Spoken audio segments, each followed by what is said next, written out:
Tard vaut mieux que jamais, dit-on souvent, cher ami. Ça a duré, mais nous sommes là. Ce soir, dans notre émission Éducation pour tous, nous sommes là à 3 encore sur le plateau. Ce soir, après un mois, pratiquement, un mois dépassé, même un mois dépassé. Et nous savons tous que tous ceux qui viennent ici pour animer cette émission sont des enseignants.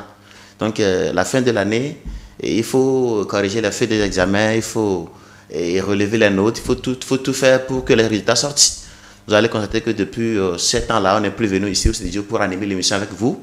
Toutes nos excuses, ce n'est pas de notre volonté, mais c'est la fonction que nous exerçons qui nous a obligés à se comporter ainsi envers vous.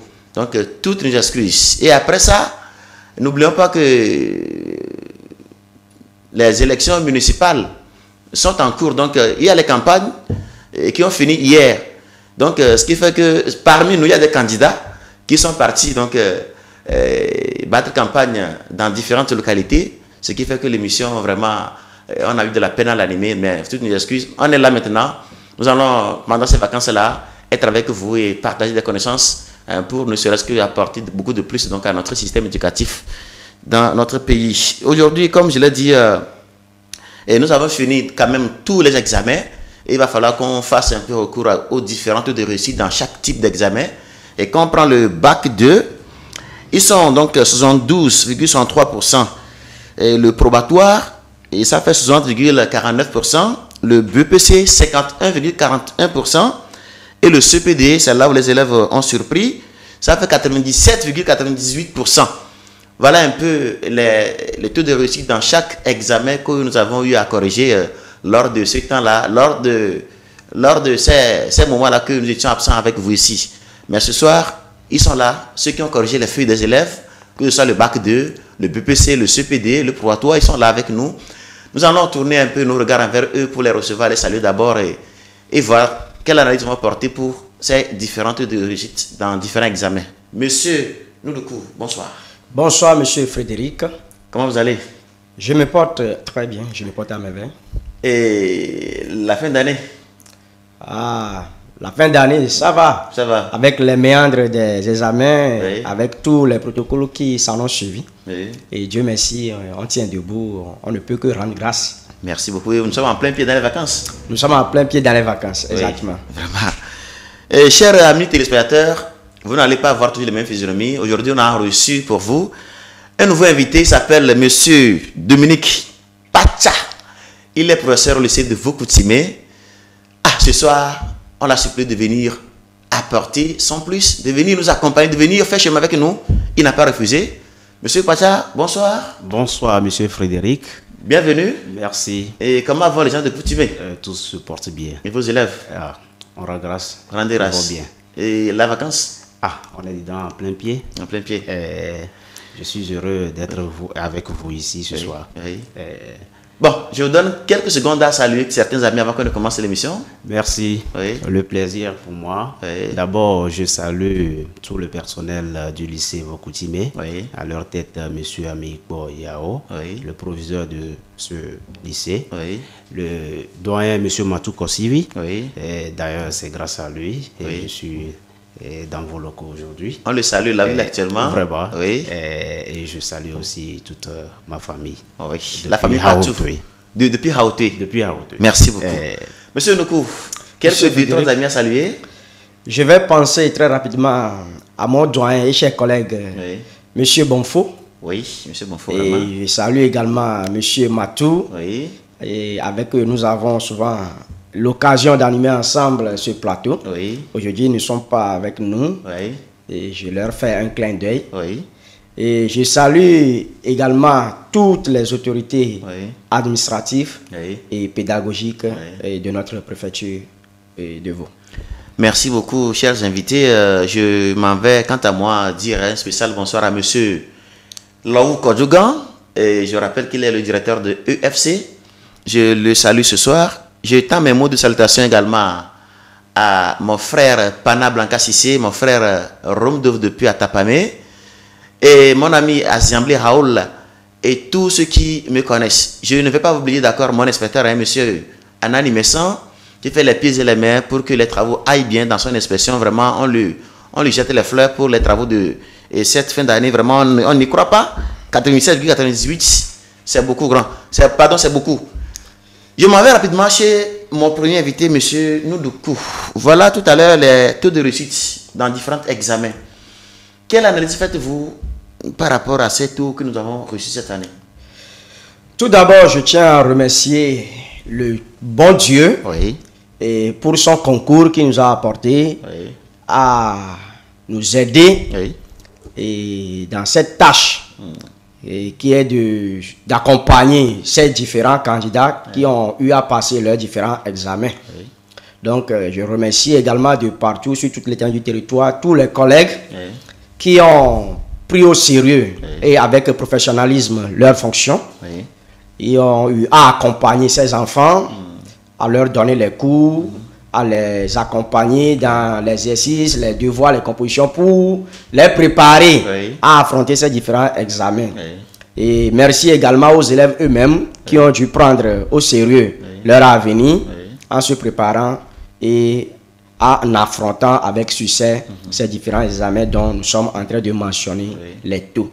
Donc, si nous nous référons par rapport à ces taux de réussite, nous constatons qu'il y a une légère progression, une légère amélioration par rapport aux années antérieures, c'est-à-dire l'année 2024.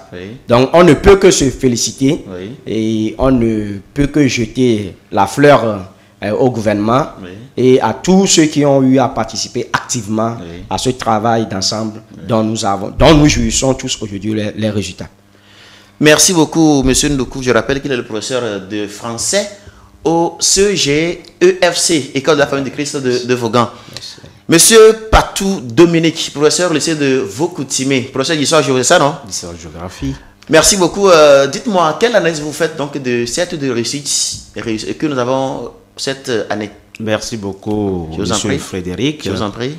Et comme l'a dit le doyen au plateau à côté, et nous jetons les fleurs à toutes les autorités du système éducatif pour tous leurs engagements et dans la réussite de nos enfants, les élèves. Et s'agissant de l'analyse, effectivement, il y a un progrès. Il y a un progrès net par rapport à l'année passée. Et si nous prenons le bac, vraiment, il y a un grand progrès. L'année passée, nous avons enregistré 46,11%. Mais cette année, nous sommes à 112,3%. Vraiment, il y a du progrès. Il y a vraiment du progrès. Donc, le reste à faire, s'agissant de l'examen de BPC et bac 1, c'est là. Et il faut encore mettre d'efforts pour pouvoir avoir de meilleurs scores l'an prochain. Merci. Merci beaucoup, monsieur Patou Dominique. Nous allons donc être avec nos téléspectateurs pour leur dire tout d'abord que ce n'est pas facile. Une année pleine avec cette de réussite, comme l'ont dit mes invités, on ne peut que jeter les fleurs à nos invités qui ont fait les pieds et les mains pour nous apporter tout ce qu'ils font en tant qu'enseignants pour la bonne marche de cette année. Cela m'amène directement, comme vous le savez tous, nous sommes maintenant dans les vacances. Les élèves sont très chers pour nous en tant qu'enseignants. Nous allons aider nos élèves là à passer une bonne vacance. Pas des vacances où on va attendre des bêtises après tout. Alors ça nous amène à animer encore l'émission là autour de ce thème. Comment préparer ces vacances. Quand on dit préparer ces vacances, c'est grand. Mais mes invités sont là, ils vont décortiquer en fin fond pour qu'on puisse bien comprendre ce que c'est. Alors, pour gêner mes invités, je m'en vais directement chez M. Patou pour lui demander, selon vous, M. Patou, quelles sont les activités que vous conseillez en tant qu'enseignant à vos élèves pendant ces temps de vacances-là? Merci beaucoup. Comme le dit le mot les vacances, c'est le moment de pause, de repos. Mais ces moments aussi servent à se jeter dans certaines activités et pour sortir gagnant à la fin de ces vacances. Et concernant les élèves, il y a déjà des activités que je vois de gauche à droite qu'ils mènent. C'est très encourageant. Ils se jettent dans les AGR, les activités génératrices de revenus. De gauche à droite, on les voit. C'est très bien. Et ça les permet de faire des économies, de gérer de l'argent. Et ils peuvent facilement se lancer dans la vie active avec le temps. Et à part ces activités de AGR, il y a par exemple les activités de l'artisanat, dans le côté artisanal. Ils peuvent apprendre la couture, la coiffure, la menuiserie. Et j'en passe plutôt. Et à part ces activités peut-être qui ne sont pas tellement liées et aux activités intellectuelles, il y a certains qui peuvent s'initier aux outils informatiques, parce que de nos jours, nous sommes à l'ère numérique, donc il faut qu'ils apprennent comment saisir des tests, comment peut-être faire des dessins sur les outils informatiques. Donc c'est très important qu'ils cherchent quelque chose à faire durant cette période. Voilà, donc ce n'est pas seulement juste le moment de loisir. Donc je m'arrête à Merci beaucoup, Monsieur Patou. Monsieur Nouloukou, je voudrais que vous m'aidiez ce soir en me disant les activités que doivent faire nos élèves pendant ces moments de vacances-là, afin que les vacances leur soient profitables. Bon, les différentes activités que doivent mener nos élèves dans ces vacances, et il y a plein d'activités. Et mon collègue vient déjà d'énumérer beaucoup d'activités. Bon, en fait, ces différentes activités sont liées par rapport à la zone où vivent nos élèves. Donc, si nous prenons par exemple le Grand Lomé, tout le monde sait que nos enfants se jettent dans le commerce, dans le grand marché de Lomé. Comme l'a dit, toujours dans les activités génératives, tout ce qui peut rapporter un peu de l'argent, les enfants se jettent dedans, ils le font. Les travaux à temps partiel. Pardon? Les travaux à temps partiel. À temps partiel. Donc, d'autres qui sont des riverains, qui sont au bord des lacs, des mers, tout ça, vous allez voir, ils vont se donner à la pêche. Et d'autres qui sont dans les zones, dans les hameaux, dans les villages, ils vont se donner aux activités champêtres.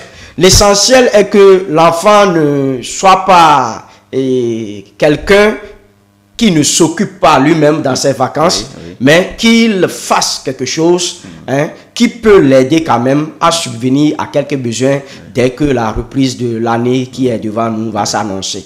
Donc, il y a plein d'activités. Merci beaucoup. Je vais retourner encore chez M. Patou pour le gêner encore. Et je voudrais qu'on reste sur le plan pédagogique. En tant qu'élève, bon, cette année, j'ai réussi mon bac, j'ai réussi mon BBC, mon CPD. J'ai encore à faire devant moi. D'accord? Maintenant, sur mon bulletin, sur mon relevé de notes, j'ai vu que non, les matières n'ont pas, c'est-à-dire pas bien réussi certaines matières. Sur le plan pédagogique, en tant qu'élève, qu'est-ce que je dois faire pendant ces temps-là de vacances-là pour améliorer mon travail les années à venir? Merci, monsieur Frédéric. Je vous en prie. Et s'agissant des activités qui sont relatives à la pédagogie, et étant élève, connaissant ses forces et ses faiblesses, c'est l'occasion de rehausser peut-être son niveau dans des domaines ou bien dans des matières où vous trouvez que vous n'êtes pas tellement compétent ou bien comment efficace. Et c'est l'occasion de lire, mais de façon relaxe. Dans notre milieu ici, le souci, c'est la lecture et comment s'exprimer en français, ainsi de suite. Donc, c'est l'occasion de lire peut-être les romans qui n'ont pas peut-être trait plutôt au programme, histoire d'apprendre à lire, d'apprendre à s'exprimer. Et il y a aussi le souci sur le plan les mathématiques. Si un élève se trouve dans les capacités de maîtriser bien ces mathématiques, c'est l'occasion aussi de jeter des coups d'œil sur peut-être les formules, et vérifier les cahiers, fouiller des cahiers, revoir les exercices là où il n'avait pas compris, mais de façon relaxe. Ne pas se mettre encore la pression comme s'il était toujours sur les bancs, parce que ce sont les moments de vacances. Donc, il peut planifier son programme de manière à ce que l'apprentissage soit aisé et comme sous forme de l'amusement, mais en apprenant. Voilà. Donc, s'il faut résumer, surtout faire la lecture et chercher à comprendre un peu les mathématiques et j'en passe. Je pense que c'est bon. Monsieur Ndokou, votre collègue Monsieur Patou disait que les vacances peuvent être profitables à nos élèves quand ils se mettent sur le plan pédagogique à lire, à fouiller les cahiers pour comprendre davantage ce qu'ils n'avaient pas compris l'année qui vient de finir. Est-ce que la vie est partagée? La vie est partagée. On l'a déjà dit ici dans l'émission précédente. Donc, que les vacances sont quand même un moment également de faire le point sur tout ce que vous avez eu à faire tout le long de l'année scolaire. Donc, étant donné que l'année est sanctionnée par un examen ou bien une évaluation, donc il revient également à chaque élève de s'auto-évaluer, c'est-à-dire de reprendre un peu ses compétences. Et ce qui est plus mieux, c'est de le prendre, comme vous l'avez dit, matière par matière, en vue de savoir un peu quel est son point fort et quel est son point faible. Donc, à partir de là, l'élève fait une programmation dans ses vacances. Ce n'est pas mettre tout le temps à s'amuser ou bien mettre tout le temps dans des activités lucratives, mais il faut également avoir le temps de revoir un peu ses performances scolaires. Donc, en quoi faisant? Donc, il faut continuer par s'accoler aux documents. Il faut continuer par garder un petit rythme de travail pédagogique. Donc, il a dit, pas de façon contraignante, mais de façon relaxe, et sous forme d'un amusement, mais qui peut quand même t'aider à encore s'améliorer, à encore devenir encore plus performant. Donc, ceux qui ont passé les différents examens nationaux, le support pour faire ce travail, c'est les bulletins de notes également, bien sûr, mais aussi les relevés de notes. Mais ce qui est aberrant chez nous ici, c'est que vous allez voir, l'année n'est pas encore terminée, on n'est pas encore parti officiellement en vacances, avant que nos élèves ont déserté nos établissements scolaires et se sont lancés dans ces différentes activités que nous venons de mentionner qui peuvent leur apporter un peu de revenus. Maintenant, quand vous leur demandez, bon, surtout quand ils réussissent, ou tout comme ils échouent, bon, ils ne sont plus préoccupés par ces relevés de notes là. Et les relevés de notes dorment, soit chez le directeur, soit chez le proviseur, jusqu'à la rentrée, où il se sent obligé d'utiliser ce relevé là pour les dossiers. C'est à ce moment que l'enfant vient pour chercher le relevé là, alors qu'il en a besoin pour pouvoir faire un travail en amont dans ses vacances avant de rentrer peut-être dans la rentrée qui suit ou bien d'aller à l'université, etc. Donc, ce travail-là est très primordial et nous faisons encore appel ou bien nous rappelons encore cela à la conscience des parents de mettre la pression sur les enfants ou dans la mesure du possible de les accompagner pour que les enfants puissent retirer ces supports que sont les relevés de notes et s'asseoir ensemble avec leurs enfants, discuter, puisque l'enfant n'est pas le seul. Donc le parent a beaucoup mis, il a beaucoup mis dans le succès, dans la réussite de cet enfant. Donc qu'ils s'asseyent ensemble en famille et qu'ils discutent point à point sur les notes des différentes matières. Et là, tu apprends également à connaître ton enfant et tu as également une idée sur comment le dire, sur son avenir, c'est-à-dire les filières qui peuvent s'ouvrir devant l'enfant.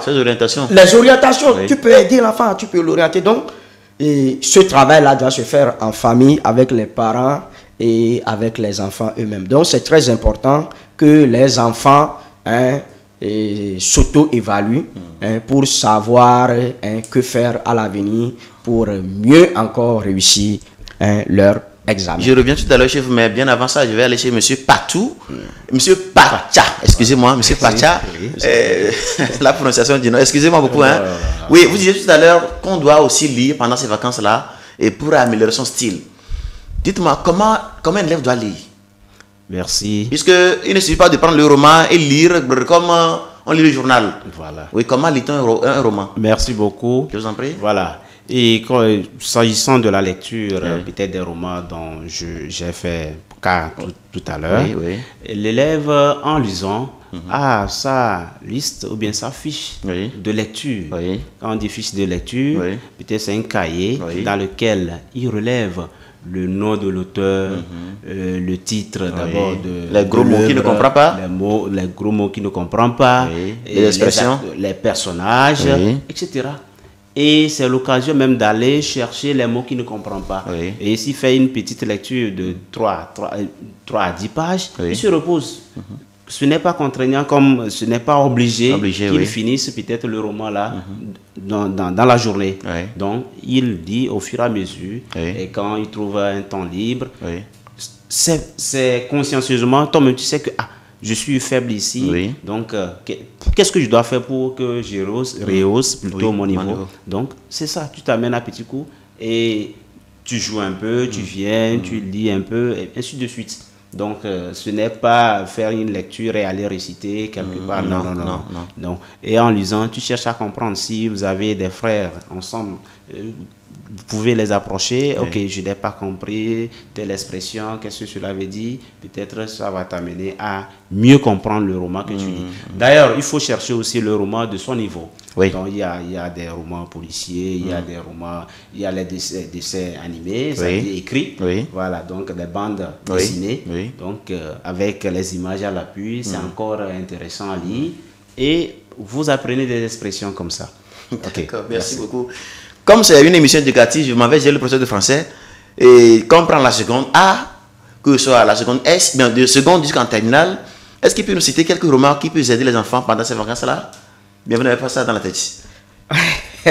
Bon, je n'ai pas tellement les romans au programme parce que avec l'innovation de l'APC, tout a changé. Et beaucoup de choses ont changé. Et il y a maintenant, le gouvernement fait tout pour mettre en valeur les romans de nos confrères togolais.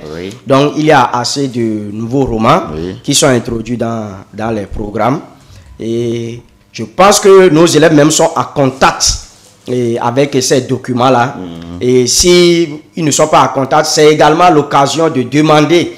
Donc, toi qui passes du brevet au deuxième cycle du secondaire, le lycée, tu dois déjà demander quels sont les documents, quels sont les romans au programme, tout ça, c'est aux élèves de le faire.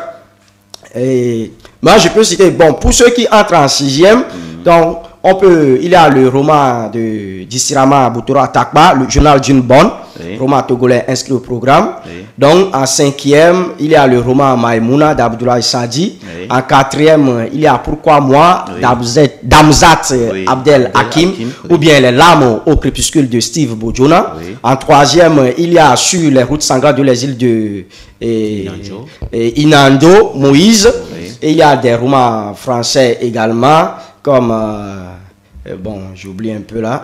Johnny Chien Méchant. Il y a Johnny Chien Méchant, roman africain. Donc, ces romans-là, c'est à nos élèves de faire un effort pour pouvoir les chercher. C'est ce qui manque également à nos élèves. Donc, vous l'avez dit tout de suite, là, nous, on a eu le privilège, ou bien il y a des années maintenant qu'on a toujours eu ce privilège de participer aux corrections des différents examens. Le niveau en français de nos enfants, vraiment, vraiment, ça laisse à désirer. Quand nous prenons un peu les statistiques au niveau des moyennes obtenues dans les différentes matières, quand on arrive en français, vous savez, on peut le dire que ça constitue pour les enfants une matière d'échec. Est-ce que vous voyez, à coefficient 3, par exemple, en 3, 4e, 3e, donc ça laisse vraiment à désirer. Les enfants ne font pas d'efforts dans l'apprentissage de la langue de Molière. Donc, c'est à eux de prendre sur eux l'initiative. Et comme je le dis, encore avec l'accompagnement des parents, que ces enfants arrivent vraiment, vraiment à s'initier à la culture de lire. Donc, comme le collègue l'a dit, il ne suffit pas de lire pour lire, mais il faut lire pour garder. Parce que ces connaissances, ces cultures-là que vous aurez, ces cultures vous permettront d'affronter plus ou moins ou plus tard des sujets. Par exemple, quand vous allez en seconde, vous êtes en première, vous êtes en terminale, beaucoup de nos élèves aujourd'hui n'affrontent plus la dissertation.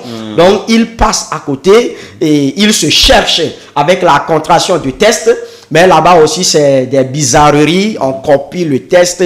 On ne peut pas faire une analyse. On ne peut pas faire un résumé de test. Donc, on ne peut pas non plus faire un commentaire composé comme cela se doit. Donc, vraiment, tout est à revoir au niveau de l'apprentissage de la langue de français. Donc, pour les tout petits, hein, c'est quoi? Il a parlé tout dernièrement, bien tout récemment, de la fiche de lecture. C'est quoi la fiche de lecture? Quand vous prenez ça, la fiche de lecture est répartie en 4 étapes. Oui. La première étape, c'est là où vous avez les éléments paratexte, il a dit. Oui. Vous retenez le nom, hein, le titre de l'œuvre, hein, qui a écrit. Donc tout ça là, vous ne pouvez pas lire un texte et à la fin, on vous questionne. Vous ne pouvez pas donner l'auteur du roman que vous avez lu. Les personnages. Donc, vous voyez que ce n'est pas normal. Pas bon. Donc la deuxième étape, c'est de retenir les personnages principaux et leurs actions. Oui. Donc, et puis les relations d'interdépendance qui existent entre ces personnages dans le roman. Donc la troisième étape, c'est un bref résumé de l'œuvre que tu as lue.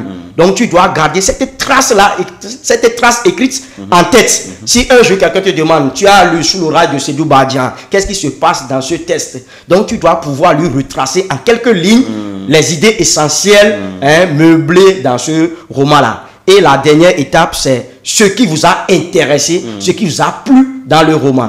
Donc, quand vous lisez un roman et que dans votre cahier, vous avez ces petites étapes dessinées comme fiche de lecture, ça vous permet à tout moment de revenir dans ce cahier-là et en un rien de temps, vous assimilez ou bien vous appropriez encore le contenu de toutes les pages qui ont servi à composer ce roman-là. Donc, c'est très important et ces vacances doivent servir également à ça. Si on y va pour nos activités et quand on revient, il faut prendre quelques moments de faire une petite lecture avant d'aller quand même au lit. C'est très important. Mais merci beaucoup, monsieur Ndoko. Vous n'avez pas bavardé, mais vous avez beaucoup dit. Sinon, sincèrement, j'ai beaucoup aimé. Il n'y a pas que les élèves, il y a aussi les enseignants. Vraiment. Celui qui enseigne doit aussi apprendre. C'est après avoir fini d'apprendre qu'on enseigne. Monsieur Pacha, dites-moi, en tant qu'enseignant, que devez-vous faire pendant ces mois de vacances-là pour améliorer davantage votre métier d'enseignant, d'accord, d'enseignement? Merci beaucoup pour cette question. Et les vacances servent les moments de repos pour l'enseignant. Non seulement le moment de repos, c'est le moment de se ressourcer aussi pour avoir un bagage encore plus élevé et pour mieux encadrer nos enfants, nos élèves. Donc les moments de vacances là, à part peut-être les moments de distraction, de repos, il faut aussi fouiller peut-être ces fiches, parce qu'en dispensant les cours pour l'année passée, c'est-à-dire qui vient de passer, peut-être on a vu qu'il y a des insuffisances à certains niveaux et avec le crayon on a inséré. Donc c'est le moment d'actualiser nos fiches. Nos fiches avec le contenu, même s'il faut aussi revoir le contenu vu le niveau de nos enfants pour pouvoir les aider à assimiler aisément le contenu. C'est le moment de retoucher les parties de nos différentes leçons. Et à part ça, il faut aussi lire. La lecture, ce n'est pas seulement pour les apprenants, les élèves. C'est nous aussi, nous devons lire au fur et à mesure. Et donc, un enseignant qui cesse de faire des recherches, c'est un enseignant qui est à refaire. Qui n'est que de nom. Voilà. Donc, nous sommes en perpétuelle recherche. Un enseignant, il y a des innovations. À tout moment, il faut faire des recherches pour donner vraiment amener les enfants aussi à aimer ta matière. Parce que quand tu es pétri d'expérience, aisément, tu peux encadrer les enfants et à la fin, on aura de bons résultats. Donc, Donc, pour résumer, il faut actualiser ces fiches, en actualisant, faire des recherches pour mieux actualiser. Et il faut aussi se relaxer parce que il faut se déconnecter, se reconnecter à la rentrée pour être en forme. Voilà, donc c'est ce que je peux dire concernant cette question. Monsieur Ndoko, en tant qu'enseignant, en tant que professeur, pendant ces mois de vacances, que devez-vous faire pour améliorer davantage votre fonction enseignante? Alors, pour améliorer notre fonction enseignante, je vais proposer quelques activités qui rentrent dans le quotidien de l'enseignant dans ces moments de repos là. Alors comme nous le disons, les vacances c'est d'abord un moment de relaxation. Donc il va falloir que l'enseignant cherche d'abord à récupérer physiquement et mentalement. Parce que sans vous mentir, nous avons eu à beaucoup dormir. Donc on est épuisé quoi. On est épuisé.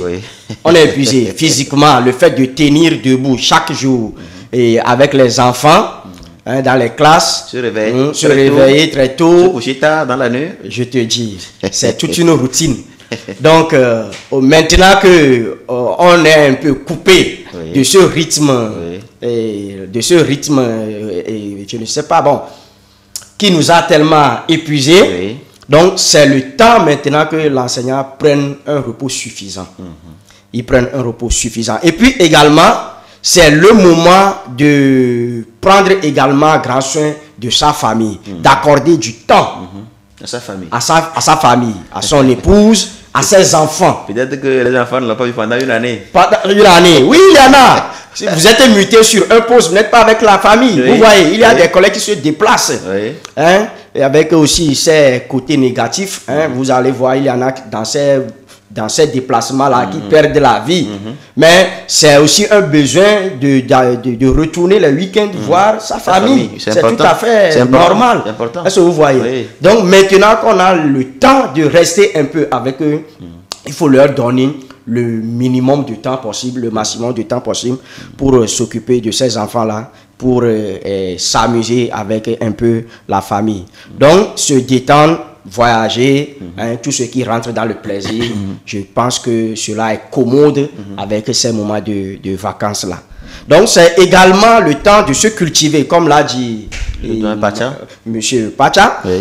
Et on ne peut jamais cesser d'apprendre. On ne peut jamais cesser d'apprendre.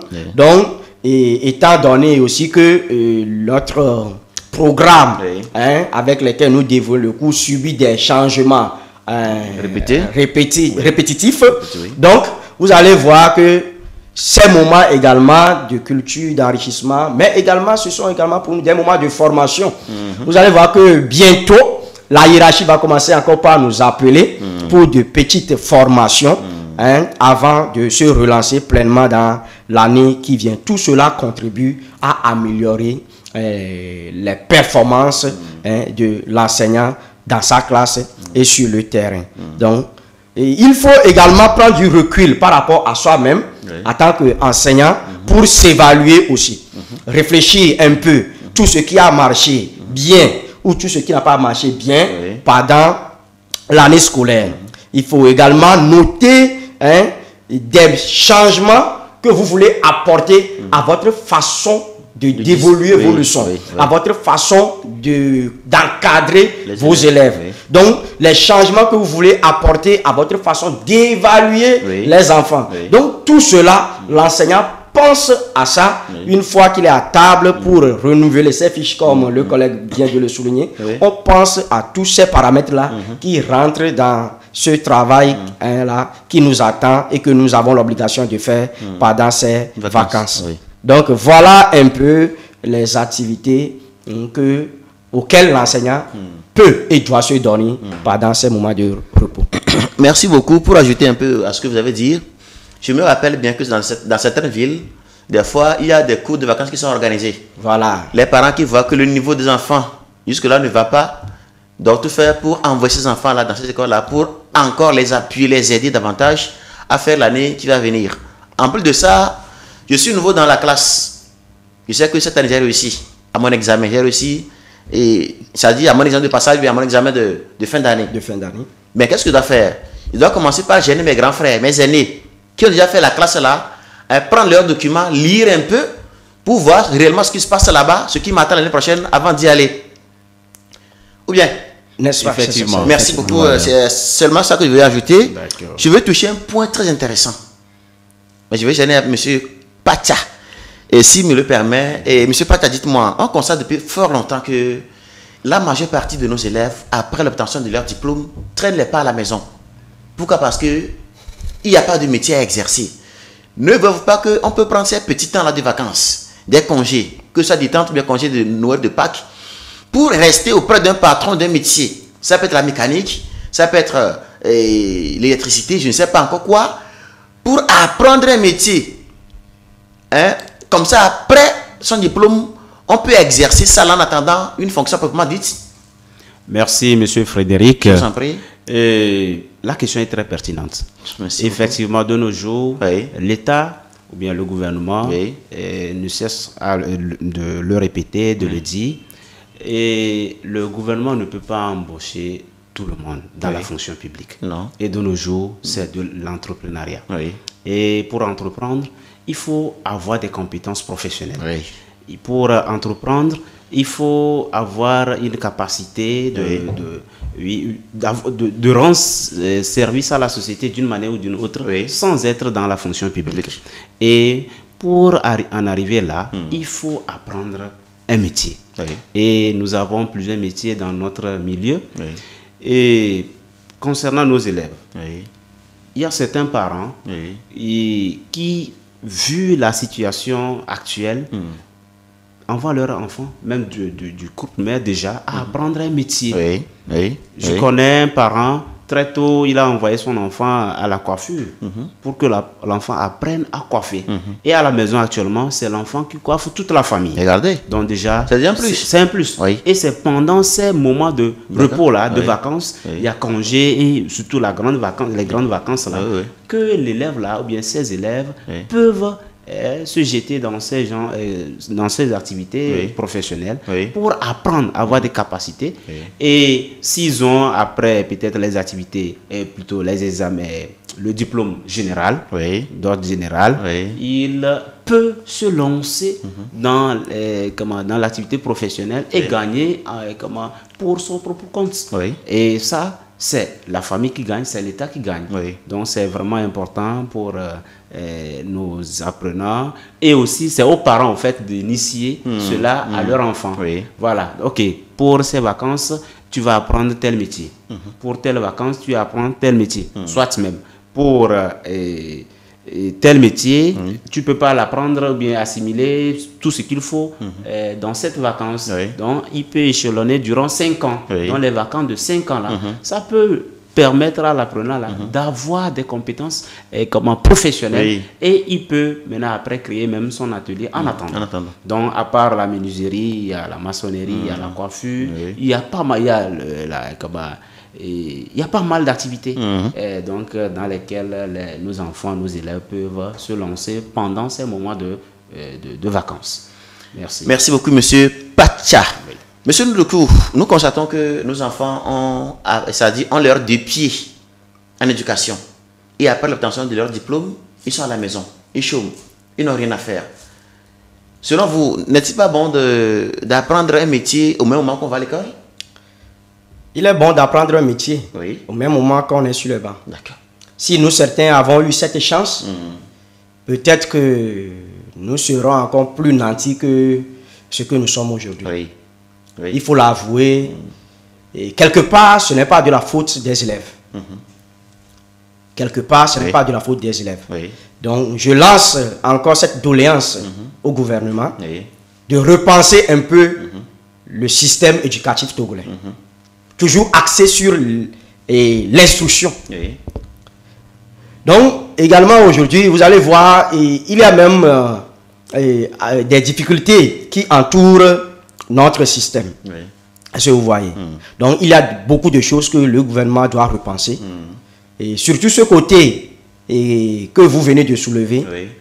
Si aujourd'hui, on peut faire un peu de nos établissements, des établissements techniques, cela porterait un plus à la formation de la main-d'œuvre dans le pays. Et cela sera un atout pour nos jeunes frères aujourd'hui qui sont sur les bancs. Donc, vous voyez, quand vous mettez l'élève en contact permanent avec les instructions, les leçons, il n'y a rien de pratique. Rien de pratique dans tout ce que l'enfant fait pendant environ 9 mois. Mais quand l'enfant la sort, vous voulez qu'il fasse quoi? Donc, à moins que l'élève là même ait l'ambition ou bien l'ouverture d'esprit de faire autre chose comme le collègue vient de le dire. Est-ce que vous voyez? Dans les congés de détente, on peut rapidement prendre quelques semaines pour rester à côté d'un coiffeur comme stage. Oui. Et ce stage-là est continu. Donc, dans les grandes vacances, vous continuez. Une fois que vous avez des pauses, vous continuez jusqu'à ce que le délai pour apprendre un métier soit suffisant. Et on vous donne un diplôme. Vous passez un examen. On connaît que j'ai une petite soeur comme ça. Sa maman est coiffeuse. Elle est toujours à côté de la maman. Elle a eu même le certificat de fin d'apprentissage avant d'avoir son bac. Regardez. Donc, elle a commencé dans son salon avant d'obtenir le bac. Est-ce que vous voyez? C'est-à-dire que les deux peuvent aller. Les deux peuvent aller ensemble. Il suffit que l'enfant ait l'ouverture d'esprit, l'enfant soit accompagné et que l'enfant y mette un engagement total. Mais nous demandons à ce que cela soit cela soit un avantage pour tous les Togolais. Si quelqu'un ne réussit pas là, on dirait que lui-même, volontairement, il n'a pas cherché à réussir. Est-ce que vous voyez? Nous n'avons pas tous les mêmes potentialités, nous n'avons pas tous les mêmes moyens. Mais si cela est inclus dans nos établissements, cela est inclus dans notre pédagogie, donc l'enfant ne peut pas se soustraire à une leçon de couture, par exemple. Donc, c'est le lieu également de dire que ces matières-là, qui normalement sont des matières facultatives, la couture, le dessin, peuvent être quand même des cours fondamentaux qu'on peut enseigner aux enfants dans les classes. Ceux qui font les dessins, c'est eux qui deviendraient des artistes peintres, comme Jimmy Hope. Est-ce que vous voyez? Ceux qui font la couture, on peut les aider à développer cette potentialité-là. Il y a la musique aussi. La musique. Mais aujourd'hui, on a jugé bon de faire de ces matières des matières facultatives. Et après, nos élèves ont le bac et ils traînent dans la grande agglomération de Lomé. Mais quelque part, on dit bon, aujourd'hui il est en marche, c'est eux. Parce qu'ils sont nerveux, ils sont furieux, ils voient que peut-être par là, est-ce que vous voyez? Donc quelque part, le gouvernement est assez responsable. Donc il va falloir que nous repensons notre système éducatif. Merci beaucoup. Sinon, tout à l'heure, j'ai voulu toucher un point que vous avez touché. Et je me rappelle bien, il y a certains de nos élèves, leur papa est menuisier, leur maman est couturière, ou soit papa est chauffeur, mais ils ne savent rien de ce que papa exerce comme fonction. C'est très grave. Là, c'est très grave. Très grave. Tu dois forcément hériter ce métier-là. C'est de ça que tu vis. Ça doit être ta première école. Vraiment. Donc, les élèves n'ont pas beaucoup... Et ça dit s'adonner à ces matières-là, à ces métiers-là, pour qu'après leur diplôme, que ce soit la licence, le master ou bien le bac, ils peuvent quand même exercer un métier en attendant les concours. Ça dit, c'est très bon quoi. C'est très bon. Je voudrais ajouter, le meilleur domaine, même pas excellence, c'est l'entrepreneuriat. L'entrepreneuriat. C'est aujourd'hui que nous on le comprend. Le meilleur domaine par excellence, c'est l'entrepreneuriat. Peu importe le niveau d'études que vous avez, cela vous permet seulement de réussir votre domaine et de nourrir à bien vos relations dans votre activité. Mais si vous êtes votre propre chef, vous êtes dans votre activité, je pense que ça rapporte même plus que ce que gagnent les fonctionnaires. Voilà. Merci beaucoup. Oui, vous voulez ajouter, monsieur Et pour ajouter à ce que le doyen vient de le dire, effectivement, les richards en temps normal sont des entrepreneurs. Ils travaillent pour son propre compte. Et vous ne pouvez jamais voir un fonctionnaire être riche en temps normal. Si nous voyons certains entre griffes être riches, ok, c'est autre aspect. Ils ont ajouté. Voilà, ils ont ajouté peut-être à la fonction là des entreprises qu'ils ont créées à gauche. Et c'est là, ils gagnent beaucoup d'argent. Donc, on encourage vraiment les parents à demander ou bien à amener les enfants dans ces différentes activités. Ça va aider la famille et toute la société tout entière. Merci. Merci beaucoup. Les enfants sont ceux-là que nous élevons pour un meilleur devenir. Leur avenir est très important. C'est pourquoi d'ailleurs il faut tout faire pour les encadrer, les orienter pour un meilleur devenir. Monsieur Noudoukou, votre mot de fin pour aujourd'hui? Mon mot de fin pour aujourd'hui, félicitations à tous les élèves qui sont passés de classe inférieure à classe supérieure ou qui ont réussi à leur examen. Et courage à ceux qui ont redoublé de classe ou qui sont ajournés ils n'ont qu'à comprendre que l'échec aussi, c'est un facteur de réussite. Merci. Donc, et pour d'autres, c'est également pour eux un moyen de s'orienter. Parce que j'ai eu à rencontrer tout récemment une de mes élèves, et elle vient de passer pour la 3e fois le baccalauréat pour un parti, qui n'a pas toujours mordu. Oui. Alors, je lui ai tout simplement conseillé d'orienter vers une formation professionnelle. Donc, courage à tous, que les vacances soient paisibles et que Dieu nous garde pour que nous puissions nous retrouver encore en bonne forme la rentrée prochaine. Merci beaucoup, monsieur Noudoukou. Je rappelle que vous êtes professeur de français à l'école de la famille du Christ ici à Vougan. Oui.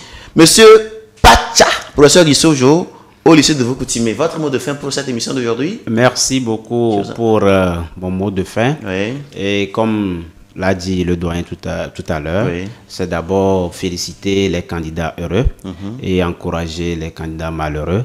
Et on recule pour sauter. Et ceux qui voient l'obstacle, si l'obstacle est géant, ils peuvent contourner. Donc, et comme on vient de le dire, et certains peut-être peuvent mieux faire ou bien peuvent servir la société en peut-être s'orientant dans d'autres activités. Donc, c'est l'occasion de réfléchir. S'ils peuvent continuer, ils n'ont qu'à continuer. S'ils voient que non, ce qu'ils ont déjà eu dans la formation générale, c'est déjà bon, ils peuvent maintenant se lancer dans la formation professionnelle. Ils n'ont qu'à se jeter dans la formation professionnelle. Donc, c'est pour le dire, donc, je salue la chaîne Light New TV. Et son directeur, monsieur Philippe Péaka. Voilà, son directeur Philippe Péaka. Et je salue aussi le technicien ici présent. Et vraiment, et à vous, monsieur le présentateur, monsieur Agbolosu, merci. Agbolosu, Frédéric.